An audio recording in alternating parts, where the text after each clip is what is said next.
Hello all. இன்னைக்கு நம்ம பார்க்க போகிற டாபிக் கிளாஸ் 11 ஃபிசிக்ஸில் இருக்க ஒரு முக்கியமான concept relative velocity. Relative velocity பற்றி டீட்டெயிலாக பார்க்குறதுக்கு முன்னாடி நம்ம புரிஞ்சிக்க வேண்டிய ஒரு முக்கியமான விஷயம் தான் frame of reference. Frame of ரெஃபரன்ஸ்னால் ஒன்றும் இல்லை, ஒரு அப்சர்வரை சார்ந்த ஒரு விஷயம். அதாவது அப்சர்வரோட பொசிஷன் மாறினா ஃப்ரேம் ஆஃப் ரெஃபரன்ஸும் மாறுதுன்னு அர்த்தம். ஸோ இன்னும் தெளிவாக புரியறதுக்கு இந்த எக்ஸாம்பிள் பார்ப்போம். ஸோ இந்த கேஸில் வந்து பார்த்தீங்கன்னா பீன்ற ஒரு பர்சன் வந்து இங்கே கிரவுண்டில் நின்றுட்டு இருக்காரு, ஏன்றவர் வந்துட்டு ஒரு ட்ராலிலேருந்து 10 மீட்டர் பர் செகண்டில் போய்கிட்டு இருக்காரு. ஸோ பியை பொறுத்த வரைக்கும் ஏ வந்து 10 மீட்டர் பர் செகண்டில் மூவ் ஆகிட்டு இருக்க ஒரு ஆப்ஜெக்ட். அதுவே செகண்ட் இந்த கேஸில் எடுத்துக்கிட்டோம்னா ஏபி ரெண்டு பேருமே இந்த ட்ராலியில் தான் ட்ராவல் ஆகிட்டு இருக்காங்க 10 மீட்டர் பர் செகண்டில். இந்த கேஸில் வந்து பி ஏவை பார்த்தாருன்னா பிக்கு வந்து ஏ ரெஸ்ட்ல இருக்க மாதிரி தான் தோணும். ஸோ இங்கே வந்து அப்சர்வர் கிரவுண்ட்ல இருந்து பார்க்குறாரு, ஏ மூவ் ஆகிற மாதிரி தோணுது. இங்கே வந்து அப்சர்வர் கூடவே ட்ராவல் ஆகி பார்க்குறாரு, இங்கே வந்து ஏ வந்துட்டு ரெஸ்ட்ல இருக்க மாதிரி தோன்றதுனால அப்சர்வரோட பொசிஷன் மாறும்போது ஃப்ரேம் ஆஃப் ரெஃபரன்ஸும் மாறுது. ஸோ இதெல்லாம் வந்து இந்த ஃப்ரேம் ஆஃப் ரெஃபரன்ஸோட டிபெண்ட் ஆகும்னு பார்த்தீங்கன்னா வெலாசிட்டி, ஆக்சலரேஷன், டிஸ்பிளேஸ்மெண்ட். எப்படி அப்படின்னு பார்த்தோம்னா இங்கே பாருங்க, இந்த ஃபர்ஸ்ட் கேஸில் வந்து ஃப்ரேம் ஆஃப் ரெஃபரன்ஸ் கிரவுண்ட் தான் ஃப்ரேம் ஆஃப் ரெஃபரன்ஸ். இங்கே பி வந்து ரெஸ்ட்ல இருந்து பார்க்கும்போது ஏ வந்து 10 மீட்டர் பர் செகண்ட்ல மூவ் ஆகிற மாதிரி ஃபீல் ஆகுது. அதுவே வந்து பி அந்த ட்ராலிலே உட்காந்து பார்க்கும்போது ஏ வந்து ரெஸ்ட்ல இருக்க மாதிரி, அதாவது ஏ வெலாசிட்டி வந்து ஜீரோவா இருக்கிற மாதிரி அவருக்கு ஃபீல் ஆகுது. ஸோ ஃப்ரேம் ஆஃப் ரெஃபரன்ஸ் மாறும்போது வெலாசிட்டியும் கண்டிப்பாக மாறுது. அதே மாதிரி தான் ஆக்சலரேஷன். இப்போ இந்த ட்ராலிக்கு வந்து ஒரு ஆக்சலரேஷன் சம்திங் நான் 1 மீட்டர் பர் செகண்ட் ஸ்கொயர் அந்த மாதிரி ஆக்சலரேஷன் கொடுத்தேன்னா கண்டிப்பாக ஃப்ரேம் ஆஃப் ரெஃபரன்ஸ் மாறும்போது ஆக்சலரேஷனும் மாறும். அதே மாதிரி டிஸ்பிளேஸ்மெண்ட்டும் இந்த கேஸில் பியை பொறுத்த வரைக்கும் ஏ மூவ் ஆகிட்டு இருக்காரு, டிஸ்பிளேஸ் ஆகிட்டு இருக்காரு. ஆனால் செகண்ட் கேஸில் பார்த்தீங்கன்னா பியை பொறுத்த வரைக்கும் ஏ மூவே ஆகல, ரெஸ்ட்ல இருக்காரு. ஸோ டிஸ்பிளேஸ்மெண்ட்டும் வந்து ஃப்ரேம் ஆஃப் ரெஃபரன்ஸ்ல வந்து டிபெண்ட் ஆகுது. அப்போ இதுதான் ஃப்ரேம் ஆஃப் ரெஃபரன்ஸ் டிபெண்ட் ஆகாதுன்னு கேட்டிங்கன்னா டைம் ரொம்ப முக்கியமானது. Time does not depend on frame of reference. Time வந்து ஃப்ரேம் ஆஃப் ரெஃபரன்ஸ் டிபெண்ட் ஆகாது. ஓகேவா? இப்போ விஏபி நம்ம கண்டுபிடிப்போம்.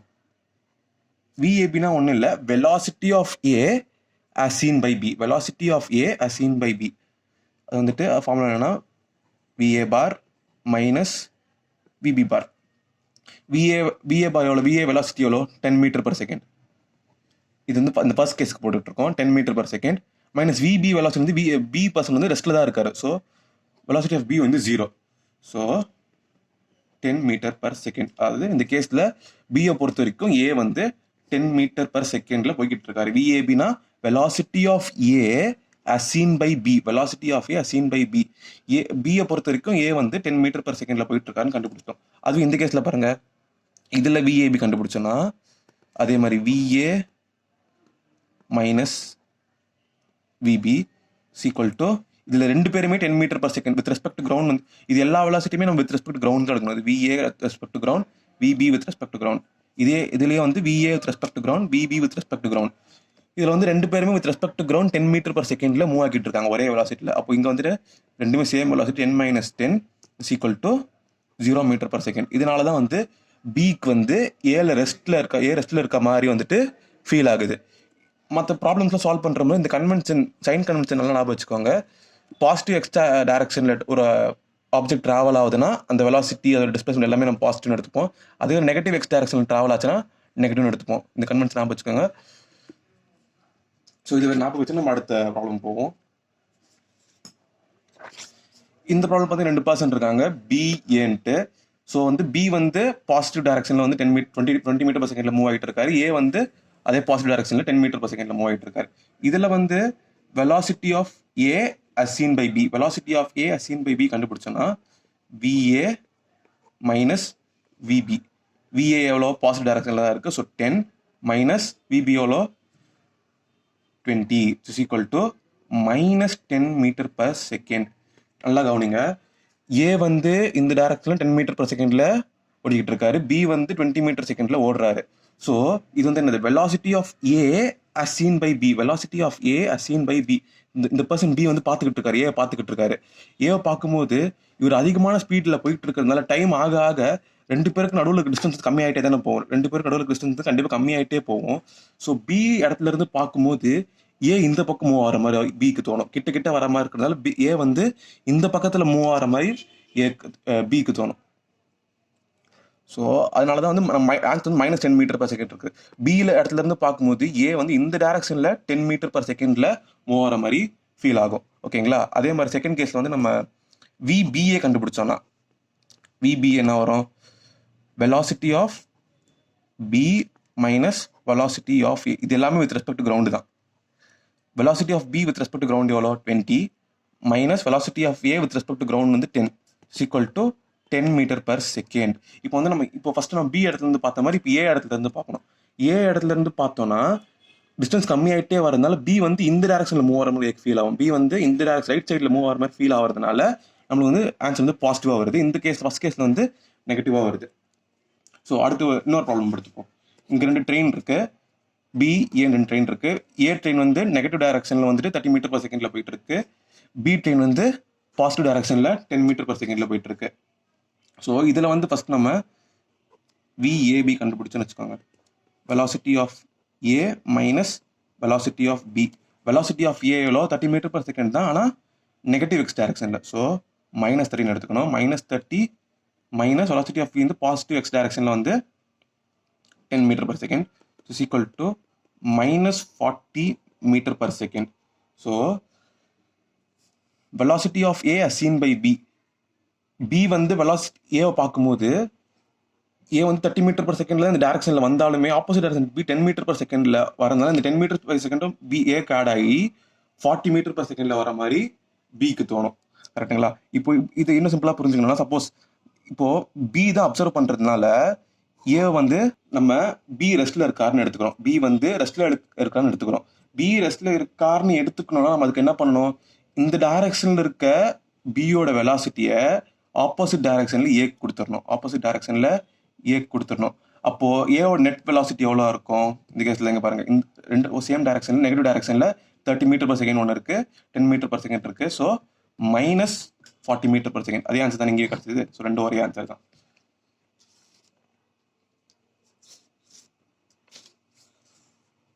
ஸோ இது வரைக்கும் நம்ம with respect to ground velocity கொடுத்துருக்க ப்ராப்ளம்ஸ் தான் பார்த்தோம். இந்த ப்ராப்ளம் பார்த்தீங்கன்னா இந்த ஏ வந்து இந்த trolley 20 meter per second with respect to ground move ஆகிட்டு இருந்தாலுமே அந்த ட்ராலியில் இருக்க ஏ வந்து ட்ராலி மேலே 2 மீட்டர் பர் செகண்ட்ல மூவ் ஆகிட்டு இருக்காரு வித் ரெஸ்பெக்ட் டு ட்ராலி. இந்த வெலாசிட்டி வந்து வித் ரெஸ்பெக்ட் டு கிரவுண்டில் வித் ரெஸ்பெக்ட் டு ட்ராலி. இந்த கேஸில் வந்து நம்ம விஏபி இப்படி கண்டுபிடிக்கிறது. Velocity of A as seen by B வந்துட்டு velocity of A with respect to ground minus velocity of B with respect to ground. நம்மளுக்கு வந்து velocity of A with respect to ground தெரியாது, velocity of A with respect to trolley தான் தெரியும். So நம்ம first வந்து velocity of A with respect to ground கண்டுபிடிக்கணும். அது எப்படி கண்டுபிடிக்கிறது? ஸோ இப்போ இந்த பிஏ மறந்துடுங்க, இந்த கேஸ் மட்டும் எடுத்துக்கோங்க. இதில் வந்து எப்படி எழுதலாம்? Velocity of A with respect to trolley is equal to velocity of A with respect to ground minus velocity of இங்கே விஏபி மாதிரியே இங்கே V18 இருக்கு, அவ்வளோதான் வித்தியாசம். Velocity of trolley with respect to ground. So இந்த velocity of A with respect to ground தான் கண்டுபிடிக்கணும். Velocity of A with respect to trolley நம்மளுக்கு கொஸ்டின்லேயே கொடுத்துருக்காங்க. அது வந்து எவ்வளோ? 2 metre per second. Velocity of A with respect to ground கண்டுபிடிக்கணும். Minus velocity of trolley with respect to ground வந்து 20 கொடுத்துட்டாங்க, 20. ஸோ இது இந்த புக் கொண்டு போனோம்னா velocity of A with respect to ground வந்துட்டு 22 மீட்டர் பர் செகண்ட்னு வரும். அது வந்து நீங்கள் சப்ஸ்டிட் பண்ணலாமா? VAB is equal to 22 minus velocity of B with respect to ground. B வந்து ரெஸ்ட்ல தான் இருக்காரு, ஸோ வந்து 0 தான். So velocity of A as seen by B வந்துட்டு 22 மீட்டர் பர் செகண்ட். இப்போ அடுத்த ப்ராப்ளம் என்ன கொடுத்துருக்காங்கன்னா, இங்கே ஒரு பர்சன் ஏ இருக்காரு. அவர் வந்து ஒரு காரில் 20 மீட்டர் பர் செகண்டில் ட்ராவல் ஆகிட்டு இருக்காரு. இந்த பர்சன் பி வந்து 10 மீட்டர் பர் செகண்டில் ட்ராவல் ஆகிற ட்ராலியில் இந்த நெகட்டிவ் எக்ஸ் டைரக்ஷனில் 3 மீட்டர் பர் செகண்டில் மூவ் ஆக்கிட்டு இருக்காரு. ஸோ இந்த கேஸில் வந்து ஃபஸ்ட்டு நம்ம velocity of B as seen by A கண்டுபிடிக்கணும்னு என்ன பண்ணணும்? Velocity of B with respect to ground minus velocity of A with respect to ground. Velocity of B with respect to ground நம்மளுக்கு தெரியாது, with respect to trolley தான் தெரியும். Velocity of A with respect to ground வந்து நம்மளுக்கு தெரியும் 20ன்னு. அதுக்கு முன்னாடி நம்ம சால்வ் பண்ணுறதுக்கு முன்னாடி velocity of B with respect to ground கண்டுபிடிக்கணும். அதுக்கு என்ன பண்ணணும்? போன சம்மில் பண்ண மாதிரியே velocity of B with respect to trolley is equal to velocity of b with respect to ground minus velocity of trolley with respect to ground. velocity of b with respect to ground எவ்வளோ? அதை கண்டுபிடிக்கணும். With respect to trolley வந்து 3 meter per second, ஆனால் negative டைரக்ஷனில். So -3 minus velocity trolley வந்து positive டைரக்ஷனில் 10. ஓகேவா? So velocity of B with respect to ground is equal to இந்த 10 இந்த பக்கம் வந்துச்சுன்னா 7 மீட்டர் பர் செகண்ட் வரும். இந்த 10 இந்த பக்கம் வந்து 10 - 3 7 வந்துடும். ஸோ இங்கே சப்ஸ்டிட் பண்ணோம்னா 7 velocity of A with respect to ground equal 20. So velocity of B with respect to A is equal to -13 meter per second. So velocity of B as seen by A வந்துட்டு -13 meter per second கிடைச்சிருச்சு. So இதே problem வந்து இன்னும் கொஞ்சம் கஷ்டமாகணும்னா, suppose இந்த காருக்கு மேலே வந்து ஏதோ ஒரு மங்கி மேலே அனிமல்னு வச்சுக்கோங்களேன். அது வந்துட்டு 2 மீட்டர் பர் செகண்ட்ல இந்த காருக்கு மேலே with respect to car 2 metre per செகண்ட்ல வந்துட்டு ஓடிக்கிட்டு இருக்கு கார் மேலே. ஸோ இந்த கேஸில் வந்து velocity of monkey as seen by B கண்டுபிடிக்கணும் நம்ம. Velocity of monkey as seen by, இந்த பி வந்து மங்கியை பார்க்குறாரு. ஸோ இங்கே வந்துட்டு velocity of monkey as seen by B கண்டுபிடிக்கணும். அதுக்கு என்ன பண்ணணும்? Velocity of monkey with respect to ground minus velocity of B with respect to ground. Velocity of B with respect to ground கண்டுபிடிச்சாச்சு, அது 7. நம்ம வந்து ஃபர்ஸ்ட் வந்துட்டு velocity of monkey with respect to ground கண்டுபிடிக்கணும். அதுக்கு என்ன பண்ணலாம்? Velocity of monkey with respect to car is equal to velocity of monkey with respect to ground minus velocity of car with respect to ground. கரெக்டுங்களா? So velocity of monkey with respect to car தான் 2ன்னு கொடுத்துருக்காங்க. 2 அது positive direction தான். 2 is equal to velocity of monkey with respect to ground minus velocity of car with respect to ground வந்து 20. So velocity of monkey with respect to ground வந்து 22 metre per second. Velocity of monkey 20 பக்கம் போச்சுன்னா 22 metre per second. So இங்கே substitute பண்ணோன்னா 22. Velocity of B with respect to ground வந்து 7 metre per second. So 22 - 7 is equal to 15 metre per செகண்ட்னு ஒரு answer. கரெக்டுங்களா? Positive answer தான் வரும், 15 மீட்டர் பர் செகண்ட். ஓகேவா? ஸோ இது முடிச்சு அடுத்த ப்ராப்ளம் போனோம்னா, இது வந்து ஒரு போலீஸ் தீஃப் ப்ராப்ளம். ஒரு போலீஸ் இருக்காரு. அந்த போலீஸ் வந்து ஒரு தீஃபை வந்து துரத்திட்டே போறாரு. போலீஸ் வந்து 20 மீட்டர் பர் செகண்ட்ல வந்து ஓடுறாரு. தீஃப் வந்து 10 மீட்டர் பர் செகண்ட்ல ஓடிக்கிட்டு இருக்கான். So after how much time இந்த தீஃப் வந்து போலீஸ் வந்து எவ்வளோ டைமுக்கு அப்புறம் இந்த தீஃபை இந்த போலீஸ் வந்து பிடிப்பாருன்றது கொஸ்டின் கேட்டிருக்காங்க. ஃபர்ஸ்ட் வந்து நம்ம ரிலேட்டிவ் கான்செப்ட் யூஸ் பண்ணாமல் நார்மலாக சால்வ் பண்ண ட்ரை பண்ணுவோம். ஸோ ஒரு டி டைம் எடுத்துப்போம். ஒரு டி டைமில் வந்து இந்த தீஃப் வந்து சம் டிஸ்டன்ஸ் ட்ராவல் பண்ணியிருப்பான்ல. எவ்வளோ டிஸ்டன்ஸ் எவ்வளோ? Velocity is equal to distance travel by time taken. அப்போது distance is equal to velocity into time. கரெக்டாக? வெலாசிட்டி வந்து constant velocity 10 metre per second. So after t time வந்து travel பண்ண distance வந்து 10t. அதே D டைமில் இந்த போலீஸ் எவ்வளோ ட்ராவல் பண்ணியிருப்பாரு? இங்கே தான் கேட்ச் பண்ணுறாங்கன்னு வச்சுப்போம். போலீஸ் வந்து தீஃபை இந்த இடத்துல வந்து கேட்ச் பண்ணுறாரு, பிடிச்சிடுறாரு. இது வந்து போலீஸ், இது வந்து தீஃபு. இந்த டி டைமில் 10t ட்ராவல் பண்ணுறான்னா போலீஸ் வந்து அதே டைமில் 20t ட்ராவல் பண்ணியிருப்பாரு பிடிக்கிறதுக்காக. 20t, இது மொத்த டிஸ்டன்ஸ் 20t அதே டி டைமில். ஸோ இந்த டயக்ராம் வச்சு ஈஸியாக தெரியும் நம்மளுக்கு. 20t இஸ் ஈக்குவல் டு 20, இங்கேருந்து இங்கே 20t is equal to 100 + 10t. 100 + 10t. அப்போது இந்த 10t இந்த பக்கம் வந்துச்சுன்னா 10t is equal to 100. So t is equal to 10 seconds. So after 10 seconds வந்து இந்த போலீஸ் வந்து இந்த தீஃபை பிடிச்சிருவாரு. எங்கே பிடிப்பாரு? தீஃப் இங்கே டி வந்து 10 சப்ஸ்டிட் பண்ணனா 10 × 10 is equal to 100 meter. Thief இருக்கிற இடத்துல இருந்து 100 மீட்டரில் வந்து போலீஸ் வந்து பிடிச்சிருவாரு.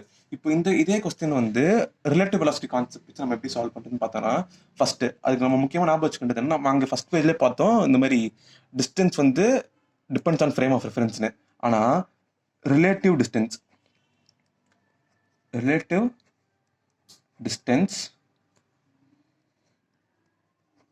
does not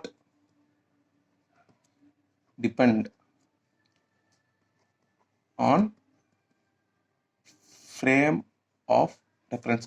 ரிலேட்டிவ் டிஸ்டன்ஸ்னா இந்த ரெண்டு ஆப்ஜெக்ட்டுக்கு நடுவில் இருக்க டிஸ்டன்ஸ் செப்பரேஷன். இது வந்துட்டு 100 மீட்டர் ஸ்டார்டிங்னா இது வந்து ஃப்ரேம் ஆஃப் ரெஃபரன்ஸ் மாற்றினாலுமே இந்த ரிலேட்டிவ் டிஸ்டன்ஸ் வந்து மாறாது. So relative distance between B and T, police and thief முன்னாடி எஸ்பிடின்னு எடுத்துக்கலாம். அதை is equal to 100 metre. Relative velocity எவ்வளோ? V B T is equal to V B minus பிடிங்களா. வெலாசிட்டி ஆஃப் போலீஸ் எவ்வளோ? 20 மைனஸ் வெலாசிட்டி ஆஃப் தீஃப் வந்து 10 is equal to 10 metre per second positive டைரக்ஷனில் தான். ஓகேவா? இப்போ டைம் கண்டுபிடிக்கணும். டிஸ்டன்ஸ் தெரியும், வெலாசிட்டி தெரியும், நம்ம டைம் கண்டுபிடிக்கணும். Time is equal to distance by வெலாசிட்டியா? So S B T by V B T is equal to 100 by 10 is equal to 10 seconds. இதே 10 seconds தான் உங்களுக்கு இங்கேயும் வருது. நம்ம நார்மலாக ஈக்குவேஷன்ஸ் ஆஃப் மோஷன் யூஸ் பண்ணி சால்வ் பண்ணும்போதும் 10 seconds தான் வருது. நம்ம ரிலேட்டிவ் கான்செப்ட் யூஸ் பண்ணி சால்வ் பண்ணும்போது 10 seconds தான் வருது. ஸோ ஒரே ஆன்சர் தான் வருது ரெண்டு மெத்தடில் சால்வ் பண்ணும்போது. ஸோ அடுத்து இது ரொம்ப முக்கியமான கொஸ்டின். இது நம்ம கரெக்டாக புரிஞ்சுக்கிட்டோம்னா ரிலேட்டிவ் வெலாசிட்டி கான்செப்ட் வந்து நம்ம கிளியராக புரிஞ்சுக்கிட்டோம்னு அர்த்தம். ஸோ இது வந்து கேர்ஃபுல்லாக பாருங்கள். ஸோ அதே மாதிரி ஒரு போலீஸ் இருக்காரு, ஒரு தீஃப் இருக்காரு. இந்த தீஃப் வந்து ஃபர்ஸ்ட் ரெஸ்ட்ல இருக்கான். இந்த போலீஸை பார்த்த உடனே 1 மீட்டர் பர் செகண்ட் ஸ்கொயர் ஆக்சலரேஷன்ல வந்து ஓட ஆரம்பிக்கிறான். இந்த போலீஸ் வந்து ஒரு கான்ஸ்டன்ட் ஸ்பீட் 10 மீட்டர் பர் செகண்ட்ல வந்து இந்த தீஃபை நோக்கி ஓடிக்கிட்டு இருக்காரு. ரெண்டு பேருக்கும் நடுவில் இருக்க டிஸ்டன்ஸ் வந்து 100 மீட்டர். ரிலேட்டிவ் டிஸ்டன்ஸ் வந்து 100 மீட்டர். ஸோ எஸ்பிடி வந்து 100 மீட்டர். ஏபிடி அதாவது ரிலேட்டிவ் ஆக்சலரேஷன் ரெண்டு பேருக்கும் is equal to acceleration of B minus acceleration of டியா. ஆக்சலரேஷன் ஆஃப் பி வந்து 0, கான்ஸ்டன்ட் வெலாசிட்டில தான் ஓடிட்டு இருக்காரு. A0 கொடுத்துட்டாங்க. So 0 minus acceleration of thief வந்து 1. So equal to -1 metre per second square A B T. அடுத்து வந்து relative velocity V B T is equal to velocity of police minus velocity of thief. கரெக்டா? அதான் இனிஷியல் வெலாசிட்டி யூபிடின்னு எடுத்துப்போம். UP minus UT. Police initial velocity வந்து 10 metre per second minus initially ரெஸ்ட்டில் இருக்கிறதுனால 0, thief வந்து 0 தான். So equal to 10 metre per second தான் initial relative velocity. So நம்ம ஈக்குவேஷன் ஆஃப் மோஷன் என்னன்னு தெரியும்? S is equal to UT plus half AT ஸ்கொயரா? ஸோ எஸ் இங்கே என்னது? எஸ்பிடி என்னது? 100 is equal to UT. U வந்துட்டு 10 கண்டுபிடிச்சாச்சு. 10 இங்கே எல்லாம் இந்த ஒரு டேர்மே நம்ம ரிலேட்டிவ் டேர்ம்ஸ் தான். இது ரிலேட்டிவ் டிஸ்டன்ஸ், இது ரிலேட்டிவ் வெலாசிட்டி, இது relative acceleration. 10 into t. Relative acceleration வந்து -1 metre per second plus half into -1 into t square. இது சிம்பிளை பண்ணோம்னா 100 is equal to 10t minus t square by 2. T square தான் வேணும். So LCM எடுத்தோம்னா 100 is equal to 20t minus t square by 2 வரும். 2 இந்த பக்கம் போச்சுன்னா 200 is equal to 20t minus t square. So வந்து ரீஅரேஞ்ச் பண்ணோம்னா t square minus 20t plus 200 is equal to 0. இது ஒரு குவாட்ராட்டிக் ஈக்குவேஷன். இந்த குவாட்ராட்டிக் ஈக்குவேஷன் நம்ம t சால்வ் பண்ணுவோம். So t is equal to minus b plus or minus under root b square minus 4ac by 2a. இங்கே D ஸ்கொயரோட coefficient வந்து 1, அதுதான் ஏ. டீயோட coefficient வந்து -20, இதுதான் வந்து பி, இது ஏ, இது பி. இந்த கான்ஸ்டன்ட் டேர்ம் தான் வந்து சி. ஸோ மைனஸ் பி வந்து மைனஸ் இன்ட்டு -20 ப்ளஸ் ஆகிடும். 20 plus or minus B square -20 the whole square 400 minus 4 into A வந்து 1 இன்ட்டு சி வந்து 200 is equal to by 2 into 1 வரும். It's is nothing but 20 plus or minus under root 400 minus 800 by 2 வரும். So இந்த ரூட்டுக்குள்ள இருக்க term பார்த்தீங்கன்னா ஒரு negative value வருது. 400 minus 800 வந்து -400. ஸோ ஒரு நெகட்டிவ் நம்பர் ரூட் இருக்க முடியாதுல்ல. ஸோ இந்த ஆன்சர் வந்து இமேஜினரி, ரியல் ஆன்சரே இல்லை, இமேஜினரி ஆன்சர் தான். இது ரியல் ரூட் இதுக்கு இல்லவே இல்லை இந்த குவாட்ராட்டிக் ஈக்குவேஷனுக்கு. அப்படின்னா இந்த போலீஸ் வந்து இந்த தீஃபை எங்கேயுமே பிடிக்க மாட்டான்னு அர்த்தம். இது பிடிக்கவே முடியாதுன்னு அர்த்தம். ஸோ பிடிக்கவே முடியாதுன்னா இப்போ இந்த கொஸ்டின் கொஞ்சம் மாற்றுவோம். எங்கே பிடிப்பாருன்றது பதிலாக closest distance, find the closest distance between the police and தீஃப்னு கேட்குறாங்க வச்சுப்போம். ரெண்டு பேருக்கு நடுவில் இருக்க க்ளோசஸ்ட் டிஸ்டன்ஸ். இது போலீஸ் வந்து துரத்திட்டே வராருன்னா ஒரு கட்டத்தில் ரெண்டு பேரும் ரொம்ப பக்கத்தில் இருப்பாங்க. அதுக்கப்புறம் தீஃப் வந்து முன்னாடி ஓடி வராரு. அந்த க்ளோசஸ்ட் டிஸ்டன்ஸ் தான் என்னன்ட்டு கேட்குறாங்க. இப்போது இந்த தீஃப் வந்து நம்ம ரெஸ்ட்டில் இருக்காருன்னு வச்சுப்போம். இந்த தீஃப் வந்து ரெஸ்ட்டில் இருக்கார், ரெஸ்ட்டில் வந்து பார்த்துக்கிட்டு இருக்காரு போலீஸ் எங்கே வந்துட்டு இருக்காருன்னு. இந்த தீஃப் வந்து நம்ம ரெஸ்ட்டை ஆக்கணும்னா இந்த பாசிட்டிவ் டைரக்ஷனில் இருக்க 1 மீட்டர் பர் செகண்ட் ஸ்கொயர் ஆக்சலரேஷனை போலீஸுக்கு ஆப்போசிட் டைரக்ஷனில் நம்ம கொடுத்துடணும். இந்த பக்கம் போலீஸுக்கு 1 மீட்டர் பர் செகண்ட் ஸ்கொயரில் ஆக்சலரேஷன் இருக்குன்னு அர்த்தம். அந்த தீஃப் நான் ரெஸ்ட்டை ஆக்கணும்னா இந்த ஆக்சலரேஷனை நான் போலீஸுக்கு ஆப்போசிட் டைரக்ஷனில் கொடுத்துட்றேன். அப்போ இந்த போலீஸ் வந்துட்டு இனிஷியல் வெலாசிட்டி 10 மீட்டர் பர் செகண்டில் ஓடுறாரு. டிஸ்டன்ஸ் 100 மீட்டர் கவர் பண்ண முடியாது, ரிலேட்டிவ் டிஸ்டன்ஸ் 100 மீட்டர் கவர் பண்ணியிருந்தாருன்னா பிடிச்சிருப்பாரு. ஸோ இது வந்து எவ்வளோ டிஸ்டன்ஸ் க்ளோஸாக போவார் இருந்தால் கண்டுபிடிக்கணும். ஆக்சலரேஷன் வந்து இந்த டைரக்ஷனில் நெகட்டிவ் டைரக்ஷனில் 1 மீட்டர் per second ஸ்கொயர். நம்மளுக்கு என்ன ஃபார்முலா தெரியும்? v square is equal to u square minus plus 2as. Okay, இப்படி இந்த ஆக்சலரேஷன் வந்து இந்த போலீஸோட மோஷனை அப்போஸ் பண்ணுது. அதாவது அப்போஸ் பண்ணிட்டே வரதுனால ஒரு கட்டத்தில் வந்து இதோட வெலாசிட்டி 0 ஆகிடும். இந்த கேஸ் வந்து இவர் ரெஸ்ட் ஆக்கிறதுனால இந்த ஆக்சலரேஷன் கொடுத்துட்டோம். இது வந்து ஒரு அப்போஸ் பண்ணுற ஆக்சலரேஷன், ரிட்டார்ட் பண்ணுது இந்த போலீஸ். அதனால ஒரு கட்டத்தில் ஃபைனல் வெலாசிட்டி வந்து போலீஸ் இங்கே வரும்போது க்ளோசஸ்ட் டிஸ்டன்ஸ் தான் இதான் கேட்குறாங்க. இந்த எக்ஸ் வேல்யூ தான் கேட்குறாங்க. இங்கே கிட்ட வரும்போது போலீஸோட வெலாசிட்டி வந்து 0 ஆகிடும். அதுக்கப்புறம் தான் நான் கிட்ட வந்துட்டாங்க, போலீஸோட வெலா 0 ஆனோடனே தீஃப் வந்து முன்னாடி போயிடும், போலீஸ் வந்து டிஸ்டன்ஸ் அதிகமாகிட்டே போயிடும். ஸோ அந்த டிஸ்டன்ஸ் தான் கேட்குறாங்க. So 0 is equal to u square என்னது 10 ஸ்கொயர் 100 ப்ளஸ் வந்து 2 இன்ட்டு இது நெகட்டிவ் டைரக்ஷன் இருக்கிறதுனால -1 இன்ட்டு இந்த எஸ் வேல்யூ தான் கேட்குறாங்க. இது இந்த பக்கம் போச்சுன்னா 2s இஸ் ஈக்குவல் டு 100ன்னு வரும். So S is equal to 50 meter. So police இங்கேருந்து இங்கே ட்ராவல் பண்ணுற டிஸ்டன்ஸ் வந்து 50 மீட்டர்னா, இங்கே ஸ்டார்டிங்லேருந்து இங்கே வந்து 50 மீட்டர் ட்ராவல் பண்ணுறாருன்னா ரெண்டு பேரும் நடுவில் க்ளோசஸ்ட் டிஸ்டன்ஸ் எவ்வளோ? மொத்தம் 100 மீட்டர். ட்ராவல் பண்ணுற இந்த v0 வரைக்கும் ட்ராவல் பண்ணுற டிஸ்டன்ஸ் வந்து 50 மீட்டர். மீதி இருக்கிறது வந்துட்டு 50 மீட்டர். ஸோ ரெண்டு பேருக்கும் நடுவில் இருக்க க்ளோசஸ்ட் டிஸ்டன்ஸ் வந்து 50 மீட்டர். இந்த ஆன்சர் வந்து க்ளோசஸ்ட் டிஸ்டன்ஸோட ஆன்சர் வந்து 50 மீட்டர். ஓகேங்களா? இதுதான் இந்த problem. So motion and gravity, அதாவது நம்ம கிராவிட்டி அப்ளை ஆகிற ப்ராப்ளம்ஸில் ரிலேட்டிவ் வெலாசிட்டி அப்ளை பண்ணோன்னா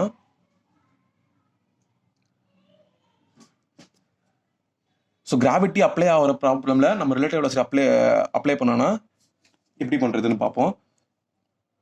இந்த கொஸ்டின்லாம் கொடுக்குறாங்க. ஒரு பில்டிங் இருக்குது, டால் பில்டிங் இருக்குது. அந்த டால் பில்டிங்கில் இருந்து ஒரு ஏன்ற ஒரு ஸ்டோனையும் ஒரு ஆப்ஜெக்டையும் வந்து ட்ராப் பண்ணுறோம். இனிஷியல் வெலாசிட்டி எதுவுமே இல்லை, ஜஸ்ட் ட்ராப் பண்ணுறோம். பியை வந்துட்டு 3 மீட்டர் per செகண்டில் வந்து கீழே போடுறோம். பியை வந்து 3 மீட்டர் per செகண்டில் கீழே போடுறோம். கொஸ்டின் எல்லாம் கேட்குறாங்க, find the separation between A and B after 3 seconds. Find the separation between A and B after 3 seconds. இந்த கொஸ்டின் சால்வ் பண்ணுறது வந்து நம்ம normal usual method equations of motion use பண்ணி சால்வ் பண்ணலாம், ரிலேட்டிவ் மோஷன் கான்செப்ட் யூஸ் பண்ணி solve பண்ணலாம். So இப்போது UAB இவ்வளோ வரும், UA மைனஸ் யூபிங்களா?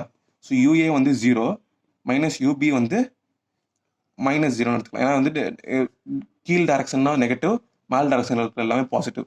-0 வந்து மைனஸ் ப்ளஸ் இதெல்லாம் சேம் தான். ஸோ மைனஸ் ஆஃப் -3ன்னு வரும், equal to +3 metre per second. So AAB is equal to AA minus ஏபியா இஸ் ஈக்குவல் டு, இங்கே பாருங்கள், இது ரெண்டு ஆப்ஜெக்ட்டுமே ஆக்சலரேஷன் என்னது?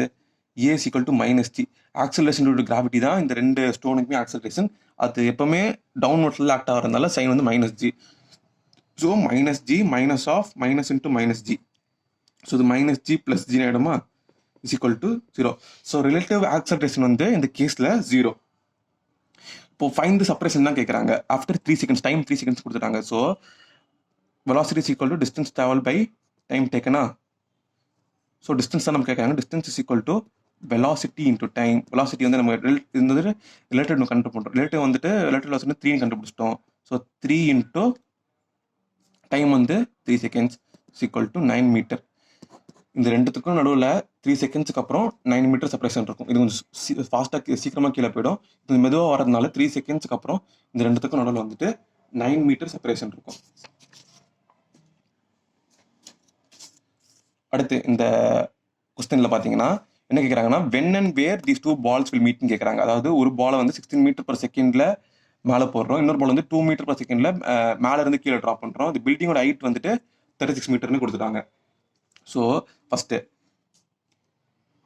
UAB, அதாவது UA மைனஸ் UB ஏன்னா ஏ வெலாசிட்டி வந்து கீழ் டைரக்ஷனில் -2 meter per second, -2 minus UB வந்து பாசிட்டிவ் டைரக்ஷனில் 16. So -16 is equal to -18 meter per second. UAB கண்டுபிடிச்சாச்சு.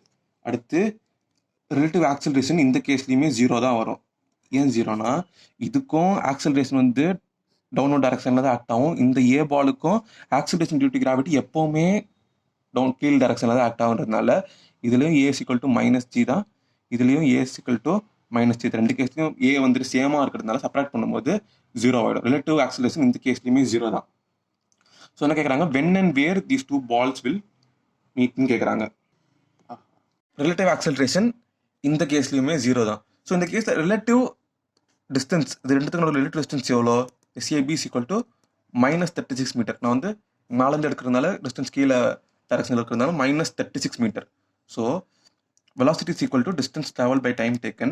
டைம் எவ்வளோ வரும் அப்போது, distance by velocity is equal to SAB by VAB is equal to SAB எவ்வளோ -36 by VAB -18. கேன்சல் ஆயிடுச்சுன்னா minus cancel ஆகிடும். 2 செகண்ட்ஸ்னு வரும். 2 செகண்ட்ஸ். ஸோ ஆஃப்டர் வென்னுன்றது கான்செப்ட் கிடச்சிச்சு. 2 செகண்டுக்கு அப்புறம் இந்த ஏபி இந்த ரெண்டு ஸ்டோனும் வந்து மீட் ஆகும். ஸோ எங்கே மீட் ஆகும்னு பார்த்தீங்கன்னா, ஸோ இந்த பி வந்து கீழே இருந்து போடுறோம். 2 செகண்ட்ஸ்க்கு அப்புறம் எந்த இடத்துல பி எவ்வளோ ஹைட் போயிருக்குன்றதை கண்டுபிடிக்கணும். ஸோ அதுக்கு இந்த ஃபார்முலா யூஸ் பண்ணலாமா, S is equal to UT plus of AT square. இது பிக்கு இப்போ பிக்கு சால்வ் பண்ணுறோம். So S is equal to U எவ்வளோ, மேலே ஆப்போசிட் டைரக்ஷனில் 16 இன்ட்டு T வந்து 2 செகண்ட்ஸ் கண்டுபிடிச்சிட்டோம், ப்ளஸ் ஆஃப் இன்ட்டு G வந்து -10. ஜியோட வேல்யூ என்னது, 10 மீட்டர் பர் செகண்ட் ஸ்கொயர். இந்த கேஸில் வந்து ஆக்சிலரேஷன் -Gல, ஸோ -10 இன்ட்டு T ஸ்கொயர் வந்து 2 the whole square. So 32 plus இந்த மைனஸ் ரெண்டில் கொண்டு வரலாம், minus half into 10 into 4. So 2 times 32 - 20 வரும்,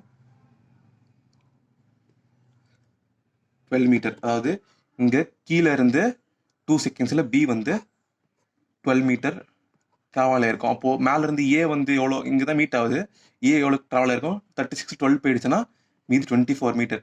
ஏ மேலேருந்து கீழே 24 மீட்டர் வந்த பிறகு இங்கே வந்து ஏவும் பியும் வந்து மீட் ஆகும். 24 மீட்டர் செக் பண்ணிடுவோமா. அப்போ ஏக்கு வந்து சால்வ் பண்ணுங்கள். ஏக்கு வந்து அதே formula S is equal to UT plus இது வந்து பிக்கு, இது ஏக்கு, UT plus half AT square. இதில் வந்து U வந்து 2 மீட்டர் பர் செகண்ட் கீழ் டைரக்ஷன், நெகட்டிவ் டைரக்ஷனில். ஸோ -2 இன்ட்டு T வந்து 2 செகண்ட்ஸ், 2 இன்ட்டு 2 இந்த plus half into -G into -G வந்து 10 -10 எழுதிப்போம், இன்ட்டு 2 ஸ்கொயர் வந்து 4 ஆகிடும். So -4 minus half into 10 into 4. So 2 times இந்த -20 வரும், -20 -4 வந்து -24 meter, -24 meter. S is equal to -24 meter. Minus ஏன் வருதுன்னா, இங்கேருந்து நம்ம கீழ் டைரக்ஷனில் ட்ராவல் ஆகிறதுனால டிஸ்பிளேஸ்மெண்ட்டும் வந்து நெகட்டிவாக இருக்கும். ஸோ மேலேருந்து 24 மீட்டர் இது வரணும், கீழே 12 மீட்டர் இங்கே வந்தோடனே இது ரெண்டும் வந்து மீட் பண்ணிடும். ஸோ ரிலேட்டிவ் வெலாசிட்டி கான்செப்ட் வந்து இதோட முடியல. இதில் இதே கான்செப்ட் சில ஃபேமஸ் ப்ராப்ளம்ஸ் இருக்குது, ரெயின்மேன் ப்ராப்ளம்ஸ், ரிவர் போட் ப்ராப்ளம்ஸ்லாம் வந்துட்டு நம்ம அடுத்த வீடியோஸில் கண்டிப்பாக பார்ப்போம். தேங்க்யூ.